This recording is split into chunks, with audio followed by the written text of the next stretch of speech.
seconds to go, and we back at this again. This is the number 2 race. This is the one I felt pretty good about. I saw it was the flat route. I knew that this, this is going to be one of the races I have a chance of doing good at. In this Zwift Insider Tiny Race series number 2, I didn't get a chance to do the second series. I explained that on the first race, but this one was really good.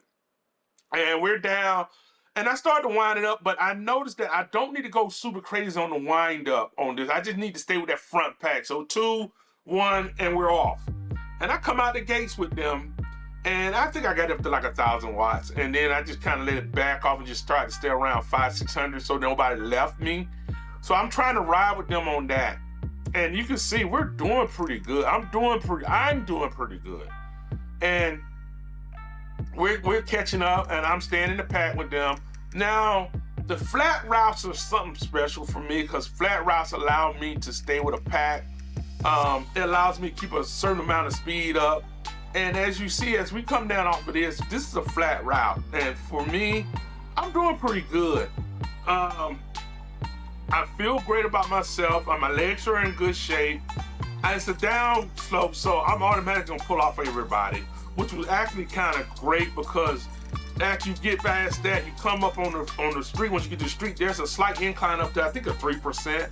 And at 3%, because I had the speed coming off the hill, coming down on the decline, I got enough speed to stay on the incline to stay good. Because these guys, man, it takes nothing for them to pass me.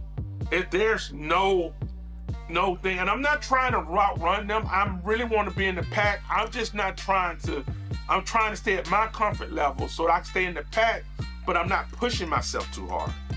But with them, you kind of got to push yourself a little bit past your comfort zone to ride with them. And I'm glad that it's Tiny Zwift Insider, and I'm just trying to ride with them. But every time we go down a decline, as you see, I just kind of pull away. I'm trying to monster this thing. I just kind of pull away. But it doesn't matter. They are patiently waiting to pass you. There's a big difference. I've been getting comments from a lot of people saying that when you get to see, you got to really learn how to ride in the pack. And they're not joking.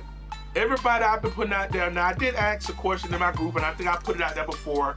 I did say I was gonna put the question out to everybody who views it. If my comfort level is 400, and I'm riding at 400, and I'm leaving everybody, am I wrong for not, do I slow back down? Do I slow myself down to ride the pack? And I gotta come in saying, if you're comfortable and you're pulling away at a comfortable level, you're not stressing yourself, it's fine. But if you're pulling away, you can't pull away, ease back into the pack so you can serve energy to the end of the race. And I thought that made a lot of sense. I'm so glad I got that comment in. In fact, I'm gonna highlight the comment, and I wanna say it was Ken from my race team.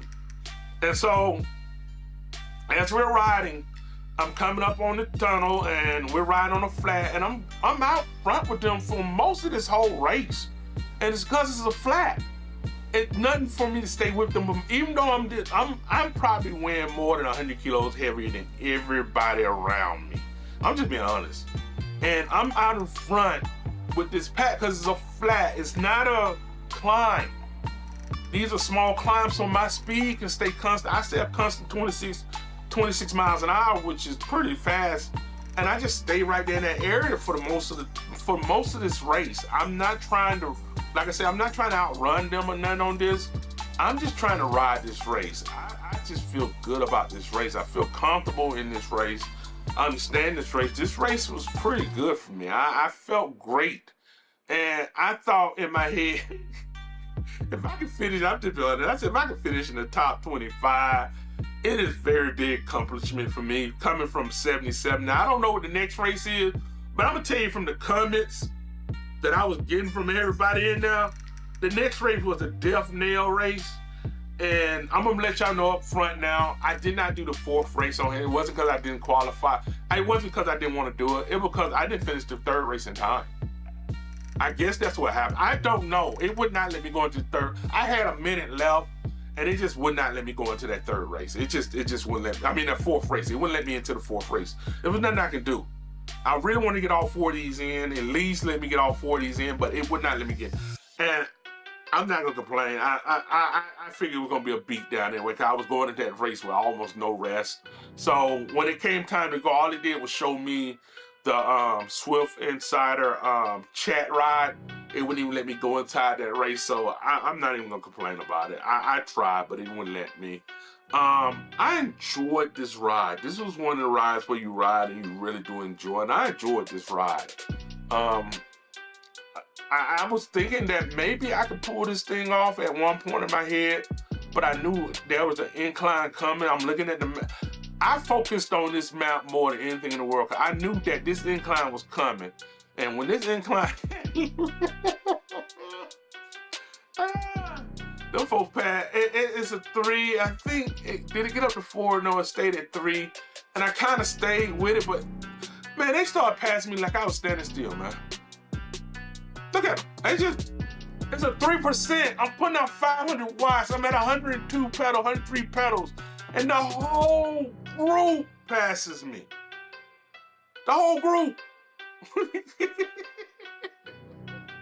Woo! And I'm putting out the pedals. You can see I'm putting them out. The whole group passed me. And man, I was like, it takes nothing to go from first to last with my weight in this group. Now, I gotta admit, the numbers I would put out in this would be amazing.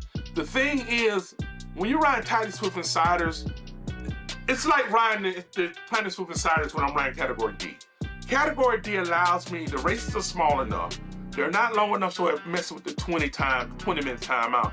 So I could put out 3.5, 3.6 watts for 3.5, 3.6 for a minute or two, and on these hill climbs, which you have to do. But with them, they're putting out 4.85. I think some of them putting out 6, and so their weight is so much lighter. They can put out that power, and it's a massive amount of power coming out of them, and you can just see it coming out, and it's nothing I can do. Now, I got back up with the group because I was still putting out power, but anytime I hit a slight incline, the whole group was right there waiting.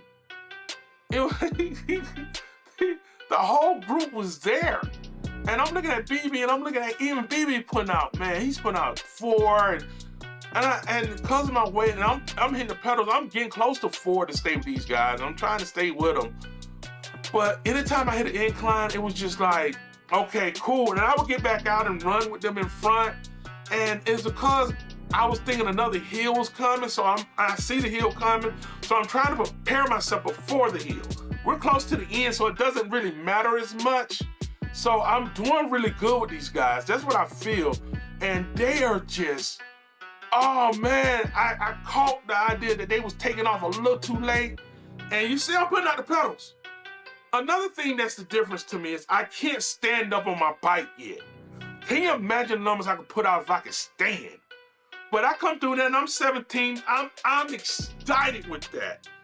Woo! Thank y'all for watching this race. You're gonna see me on the next one. With that, ride on.